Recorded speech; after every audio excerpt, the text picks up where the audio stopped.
오늘 본문 말씀을 통해서 그리스도의 고난과 동참,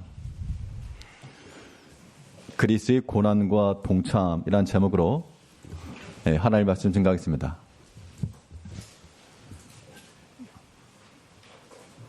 어린 아이였을 때는 부모님의 모습이 항상 동일했는데 점점 나이가 지나고 시간이 지나면서 그 부모의 나이대가 되고 또 그러한 위치에 서다 보니까 그러한 부모님의 그런 삶의 무게들 또한 여러 가지 아픔들 이런 것들을 조금은 이해를 할 수가 있을 것 같습니다. 그 고난의 깊이를 이해한다는 것은 결국 장성함의 증거죠.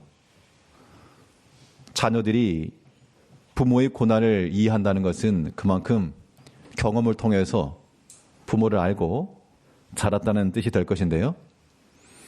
우리가 매년 이 고난 주간을 만날 때마다 우리 주의 고난을 말합니다.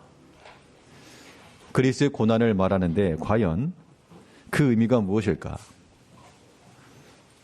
우리가 어린 아이였을 때 부모의 고난을 잘 알지 못하는 그런 아이들처럼 우리가 그리스도의 고난은 말하지만 뭔가 눈에 잡히지 않고 손에 잡히지 않는 그러한 뜬구름 잡는 것처럼 여겨질 수 있다는 겁니다. 그 이야기는 즉슨 우리가 아직 주의 마음을 헤아리지 못하고 장성하지 못했다는 뜻이 될 겁니다. 우리가 진정으로 그리스도의 고난, 이 주의 고난 가운데 들어가려면 우리가 주의 마음을 품은 이후에야 가능할 겁니다. 예수님께서 고난당하신 것은 우리가 그 고난 당하지 말라고 대신 당하신 거기 때문에 우리가 그와 똑같은 고난을 당할 이유는 없지만 왜 그런 고난을 당하셨는가? 그 고난의 목적에 대해서는 우리가 이해를 해야 됩니다. 우리가 주님이 당하셨던 것처럼 나무에 달릴 것도 없고 그렇다고 채찍에 맞을 것도 없고 일부러 고통을 주겠다고 머리에 가시관을 쓸 이유도 없습니다. 그러나 그리스도께서 왜 그러한 고난을 다 당하셨는가 라고 하는 그 이유와 목적을 생각하면서 우리가 동일한 믿음의 반응을 보이는 것은 말 그대로 그리스도의 고난에 동참하는 길이 될 것입니다. 그러면 주님께서 당하신 고난 중 주께서 어떻게 대응해 나가셨고 또 무엇을 목적으로 그 고난 가운데 인내하셨는가? 우리는 그리스도의 고난에 어떻게 동참할 것인가? 오늘 본 말씀을 통해서 살펴보도록 하겠습니다. 우리가 주의 고난에 참여한다는 것, 먼저는 주님께서 그러하신 것처럼 우리의 마음 자체가 겸손함과 또한 낮은 마음을 지녀야 됩니다. 예수님께서 이 모든 고난을 단지 십자가에서의 죽으심 그 고난만 아니고요. 예수님이 당하신 모든 고난이라고 하는 것은 결국 그의 낮아지심을 통하여 다 성취가 되었고 그 고난마저도 다 이겨낸 그런 일이 되었습니다. 왜 그러면 우리가 마음을 낮춰야 될까? 그 이유가 있죠. 왜 우리 마음을 낮추고 겸손해야 될까? 그 이유는 우리가 그렇게 낮춰야지만 무엇을 당하지 않는가 하면 해로움을 당하지가 않습니다. 격투기 경기에서 상대 선수가 팔을 뻗으면 1cm만이라도 더 뒤로 물러나면요. 그 상대 선수의 팔 길이 린치에서 1cm만 더 물러나도 이게 맞지 않을 수 있습니다. 해를 당하지 않는다 그런 얘기죠. 우리가 왜 여러 가지 삶의 고난 중에서 우리가 왜 겸손하고 낮아져야 되는가? 그 낮은 자리로는 이 시험에 해가 안 온다는 겁니다. 타격감이 1도 없는 자리이기 때문에 우리가 마음을 낮춰야 됩니다. 그런데 그냥 낮추는 것이 아니라 충분히. 겸손도 그냥 겸손 아니고요. 지극히 낮아진 겸손을 가질 때라야 우리가 여러 가지 해로움으로부터 막아낼 수가 있고 또한 그리스도의 고난에 동참해 갈 수가 있다는 겁니다. 오늘 본문 1장 24절 말씀을 보게 되면 나는 이제 너희를 위하여 받는 괴로움을 기뻐하고 그리스도의 남은 고난을 그의 몸된 교회를 위하여 내 육체에 채우노라. 자, 그리스도께서 받으신 고난 때문에 우리가 나음을 입었는데 얼마나 아팠을까, 뭐 그런 감정적 동조를 바라는 것이 아니고, 지금 이 바울이 하는 말은, 바울 사도의 말은 우리가 그리스도의 고난에 어떻게 동참할 것이며 왜 동참해야 될 것인지를 명확히 보여주고 있습니다. 그리스도의 그 남은 고난을 그의 몸된 교회를 위하여 내 육체에 채운다. 자, 그리스도의 고난이 남았다. 하나님의 구원이 부족했는가? 뭐 그런 의미가 아니고, 그리스도께서 이루신 그 온전한 십자가의 능력, 그 일들을 이제 우리에게 맡기신 그 믿음의 일들을 내가 이루기 위해서 그의 몸된 교회를 위해서 내 육체에 채운다. 그러니까 그 고난이라고 하는 것은 내가 받고 고난에 대한 열매, 고난을 통해서 나오는 모든 유익함은 그의 몸된 교회로 돌린다. 그 뜻입니다. 그러면 사람이 생각이 있으면 자기 자신을 위해서 사는 것이 지극히 마땅하지, 고난은 자기에게 채우고 유익한 것은 교회에 돌린다. 그럼 왜 이런 일이 가능할까? 어떠한 때 이런 일이 가능할까? 이것이 가능한 경우의 수는 한 가지밖에 없습니다. 내가 받는 괴로움을 기뻐하고, 괴로움을 기뻐할 리가 없는데 내가 받는 괴로움을 기뻐하고 내 육체의 고난을 채우고 대신 다른, 여기서는 교회를 말했으니까 교회를 위하여 이루어진 일로 인해서 내가 기뻐하겠다 그 얘기죠. 나의 고난과 괴로움과 교회의 기쁨을 바꾸겠다 그 얘기인데, 이것이 가능한 유일한 경우의 수는 사랑할 때 가능해요. 사랑할 때. 하나님께서 우리를 사랑하시고 또 그리스도께서 우리를 사랑하셨기 때문에 우리를 위하여 받는 괴로움을 기뻐하신 것이고 딱 감당해 내셨다 그 얘기입니다. 우리 또한 마찬가지로 부모들이 자녀를 위해서 여러 가지 어려움과 고난과 고통 중에서라도 다 감당하는 이유가 뭡니까? 다들 자녀들 사랑하니까, 자식들을 위하는 마음으로 아끼고 사랑하니까 그런 괴로움도 다 이겨낸다는 겁니다. 이게 사랑에 근거한 것인데요. 우리 그리스도의 고난에 동참한다는 것도 마찬가지입니다. 그 그리스도의 사랑을 먼저 알아야 되고, 하나님의 사랑을 우리가 깊이 있게 알아야 되고요. 또 우리가 마음속으로 하나님을 사랑하며 또한 주를 사랑하며 또한 그의 몸된 교회를 위해서 내 육체의 고난을 채운다 그랬으니까 그의 몸된 교회를 또한 무엇하며? 교회를 사랑하며. 교회를 사랑하며. 이것도 굉장히 중요한 내용입니다. 눈에 보이지 않는 하나님께서 우리에게 하나님을 사랑할 수 있는 실천으로서 눈에 보이는 교회, 교회라고 하는 게 여기 앉아 계신 여러 성도들을 가리키는 겁니다. 이 믿음의 연합, 함께하는 이 공동체 자체가 그리스도의 몸이란 얘기죠. 그러면 결국 내가 교회를 위해서 내 고난을 육체에 채운다 그 말은 내가 무슨 교회 건물 세우려고 뭐 벽돌 쌓는다 그런 의미가 아니라 나와 함께한 이 믿음의 형제들을 위해서 내가 더 수고하고 더 희생하며 더 낮아지겠다 그런 뜻입니다. 최소한의 그런 마음이 없으면 우리 그리스도의 고난에 동참은커녕 이해도 못하는 겁니다. 예수님께서 그의 십자가를 통해서 우리 가운데 교회를 세워주시고 또 우리에게 주어진 교회는 그리스도의 몸이라는 얘기입니다. 몸. 그리스도를 대하듯이 교회를 대하고 또 그리스도를 대하듯이 우리 믿음의 형제를 서로 대해야 됩니다. 그러면 우리가 어떤 중요한 손님이나 혹은 의미가 있는 그런 사람에 대해서 함부로 비난하거나 욕을 하거나 그러면 정상이 아니죠. 우리 예수님을 향하여 예수님께서 세우신 몸된 교회, 이 믿음의 형제들에 대해서 우리가 함부로 대한다라고 하는 것도 이것은 바른 처사가 아닌 겁니다. 예수님께서는 그의 자기 자신을 지극히 낮추셔서 그 낮아진 것 자체가 고난이었고요. 그 모든 것들 우리의 사랑하시는 마음으로 다 감당하였습니다. 이제 우리가 이것을 본받으려면 우리도 마찬가지로 주님께서 낮추신 데까지 낮아져야 됩니다. 어디까지 낮아지셨는가? 예수님께서 어디까지 낮아지셨다 그랬습니까?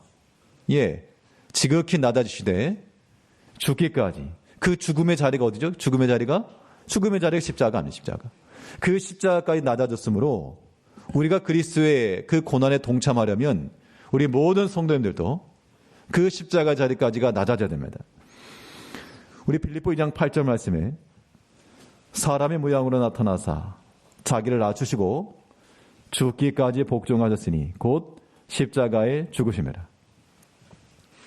십자가 죽었다라고 하는 것이 단순히 어떤 죽음의 형틀로서의 그런 십자가를 말하지 않고 이 십자가는 죽음의 자리지만 여기서는 무엇이 이루어졌는가? 죽음과 동시에 죄의 용서가 이루어졌고 모든 미움과 원수의 관계가 이제는 화목과 사랑의 관계로 변화된 자리입니다. 거기가 십자가의 자리예요. 그럼 성도님께서 우리가 그리스도의 십자가로 산다라고 하는 것은 무엇입니까? 우리 마음속에 여전히 원수의 마음이 있거나 혹은 풀리지 않는 마음이 있거나 그런 것만 아직 내려가지 않은 겁니다. 더 내려와야지만 우리가 낮은 마음을 소유하는 것이요. 그리스도의 고난에 우리가 함께 하는 겁니다.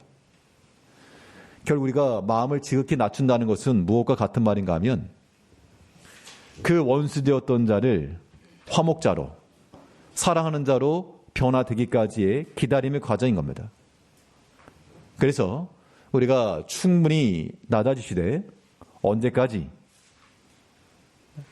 그 마음의 변화함이 일어날 때까지 우리는 충분히 또한 인내하면서 기다려야 됩니다. 그 인내의 과정이라고 하는 것이 우리 가운데 필요한데 그 인내의 과정을 견뎌내는 것, 그 고통 자체가 그리스도의 고난에 참여하는 겁니다. 원수 되었던 자가 화목하게 된다라고 하는 것이 어디 쉽게 될 일입니까?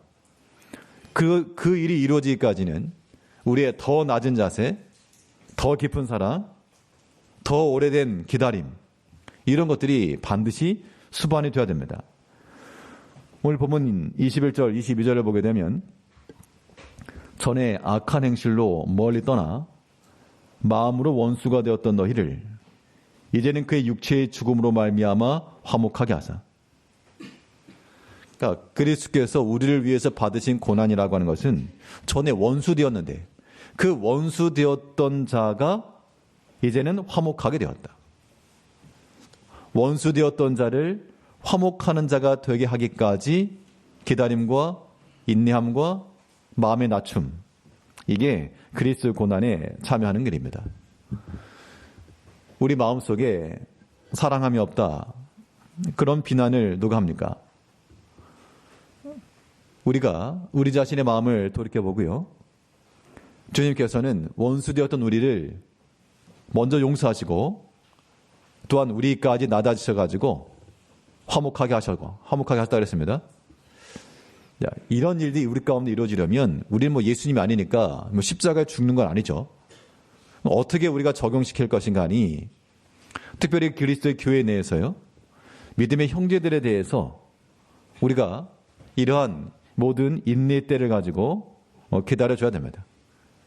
그러니까 원수라고 하는 것은 꼭 미워해서 원수가 아니라 어느 정도 나와 성향이 맞지 않거나 생각이 다르거나 아니면 그래도 어떻게 보면 원수라는 말 대신에 나와 맞지 않다 그 얘기죠. 화목이 아니죠. 화목. 자, 그런 경우에 어떻게 할 것인가? 계속 그 마음의 상태를 가지고 있으면 곤란하고요. 시분이 십자가의 자리까지 내려가야 됩니다.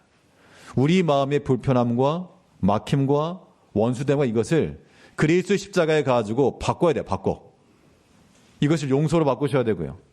인내로 바꾸셔야 되고요. 또한 사랑으로 바꿔내야 됩니다. 그게 그리스도의 고난에 동참하는 겁니다. 예수님께서 우리를 위해서, 우리 죄 용서를 위해서 그 십자가에서 죽으시고 거기까지 낮아지셨는데 우리는 거기에 낮아질 마음은 없으면서 고난에 동참하겠다. 그건 거짓입니다. 거짓이에요. 서로 사랑과 화평함 없이, 화목함 없이 그리스도의 고난에 동참하겠다. 그 믿음은 거짓된 겁니다. 외식인 거죠. 예수님께서 그가 친히 아들이시나 사람의 몸을 입으시고 낮아지시고 또한 우리가 하나님께로 돌아오기까지 또한 거룩한 열매를 맺기까지 항상 기다리시고 또한 인내해 주신다 그랬습니다. 하루를 천년과도 같이요. 또한 천년을 하루와도 같이 그렇게 기다리면서 우리를 기다리신다. 그래 이제 우리는 어떻게 할 것인가? 우리는 믿음 안에 있어서 우리 믿음의 형제들이 서로 성장함을 이룰 수 있도록 격려해 주시고 또 위로하시고 또 우리가 서로 기다려 줄 줄 알아야 됩니다. 지금 당장에는 뭐 초신자와 같고요.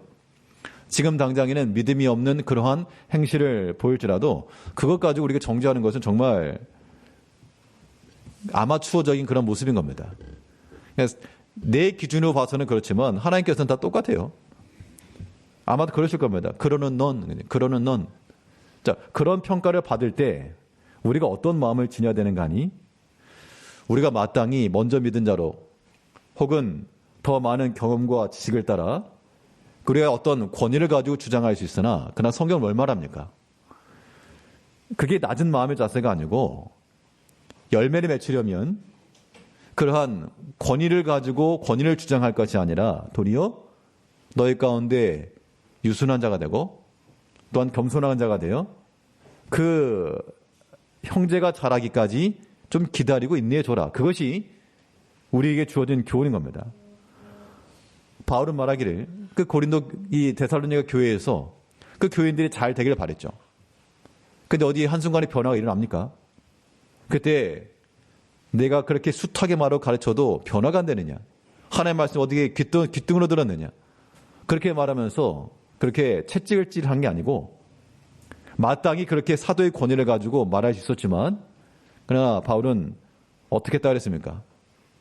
어린 아이를 대함같이 내가 유순한 자가 되어서 유모가 아이를 대한 것처럼 그렇게 대했다라고 말하고 있죠.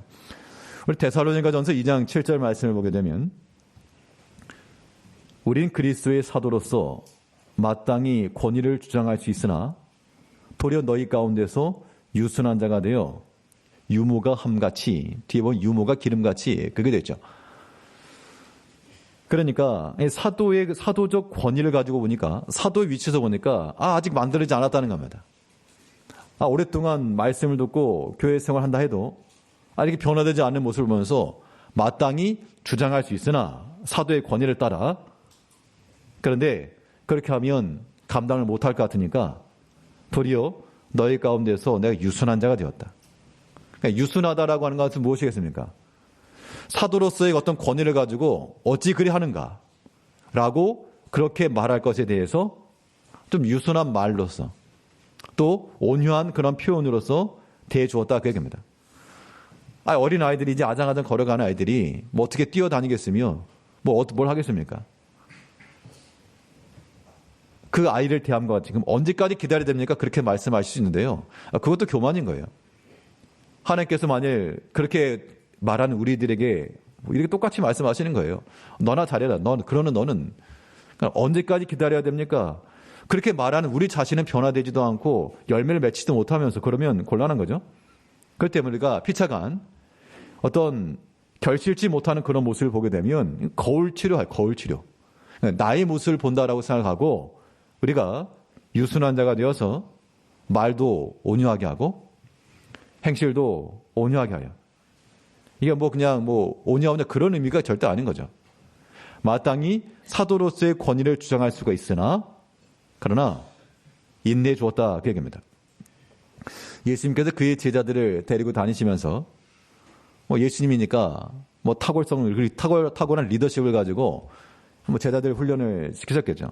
그럼에도 불구하고 우리가 성경을 통해서 보는 바는 예수님의 죽으심의 그 자리까지 별반 차이 없는 우리와 별반 차이 없는 그런 모습을 지녔을 때 예수님께서 제자들 교체하지 않으시고 베드로 넌 땡. 다른 사람 교체하지 않으시고 제자들을 사랑하시되 끝까지 자기 사람을 사랑하셨다. 부족함 있는 그대로 약함 있는 그대로 끝까지 사랑해 주시니까 나중에 성령이 임하시고 난 이후 그 초대교회에 자기의 몸을 들여 순교의 피를 흘려가며 하나님의 교회를 세워나가는 그런 일꾼이 된 겁니다. 우리가 하나님의 교회에 대해서 마찬가지입니다. 어떤 일에 대해서 마땅히 권위를 주장하여 말하고 싶은 그런 때에 자기 자신에 대해서 채찍질하시고 믿음의 형제들에 대해서는 우리가 조금 인내함을 가지고 충분히 있네. 우리는 절대 어떤 정죄나 판단에 그런 권리가 없어요. 하나님께서 우리에게 그걸 주신 일이 없다는 겁니다. 만약 그러한 일을 하게 되면 성경에서 그런 말 하잖아요. 바울 사도가. 내가 뉘기에 그리스도께서 피 흘려 몸버린 그 형제를 내가 판단하느냐.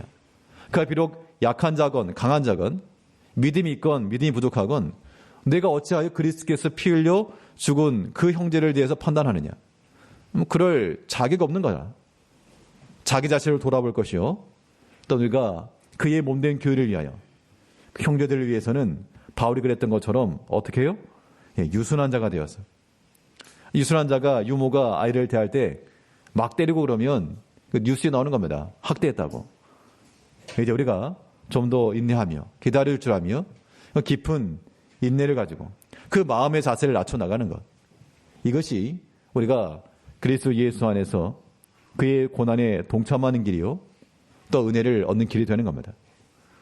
자, 보통 운동을 하는 사람들 같은 경우는 항상 듣는 말들이 이걸 겁니다. 항상 자세를 낮춰라. 자세를 낮춰라. 어떤 운동이든 다 똑같습니다. 왜 자세를 낮추라 그러느냐? 그래야지만 무게중심이 아래로 내려가기 때문에 넘어지지 않는 겁니다. 예전에 그 막내 아이 그 어린이집을 좀 데려다 주는데 그냥 갈 수 없어가지고 아이의 벤츠를 사고 갔습니다. 싱싱카. 싱싱카를 아이가 타고 보통 자기가 밀고 가야 되는데 안 가니까 제가 이제 뒤에서 밀어주면 자기는 그냥 두 발 올라타서 그냥 가는 겁니다. 평지를 갈 때는 그냥 등을 이렇게 밀고 가는데 횡단보도 앞에서 제가 이제 가방을 잡고 가방을 뒤에서 밀어주면서 가는데 약간 턱이 있었습니다. 턱. 횡단보도 끝에. 그래서 이거 이제 탁 넘어가야 되는데 이게 살짝 톡 치면 넘어갈 것 같아가지고 제가 그냥 거기서 턱 밀었습니다. 좀 밑에 부분을 눌러야 되는데 가방 부분을 톡 미니까 바로 앞으로 꼬꾸라져가지고 이마에 혹이 생겨가지고 얼마나 미안했던지. 근데 만약 그때 똑같은 상황이라도 내가 위를 밀었으니까 넘어졌지 아래쪽을 밀어서 힘을 줬으면 통과했을 겁니다. 중심이 낮아지기 때문에 그렇다는 겁니다. 우리의 신앙의 삶에 있어서도요. 우리가 여러 가지 말을 많이 듣잖아요. 특히 교회 내에서 신앙생활 속에서 여러 가지 말을 듣고 여러 가지 사건이 있고 그런 것에 넘어지지 않으려면 어떻게 되느냐? 낮추면 돼요. 더 낮아지면 그 겸손한 마음 속에 우리가 다 인내가 되고 품어줄 수가 있고요. 그런 마음을 가질 때 넘어지지 않고 이겨내는 겁니다. 그리스도께서 지극히 낮아지시고요. 십자가의 자리까지. 그 십자가의 자리에서는 원수가 화목의 자리로 바뀌는 것이고요. 미움이 사랑으로 바뀌는 것이고요. 변화되는 자리입니다. 이제 우리 모든 성도님들이 서로가 다 그 십자가 자리까지 낮아져서 원수되었던 자리에서부터 화목의 자리로 그 변화를 이루기 위해서 그리스도께서 고난 맞았으니까 이 한 주 동안에 그 그리스도의 고난에 동참하는 마음으로 우리 지극히 낮추시되 충분히 좀 더 낮추시고 좀 더 인내하시고 유순한 자가 되어서 말이나 행실에서나 다 품어주며 그리스도께서 교회를 위하신 것처럼 그리스도께서 우리를 위하신 것처럼 우리 또한 주를 위하며 모든 교회와 믿음 형제들을 위하면서 이 그리스도의 고난에 동참해 나가시는 우리 모든 성도님들이 되시기를 바라겠습니다. 예, 기도하겠습니다. 그리스도 예수 안에서 우리를 부르시고 또한 주의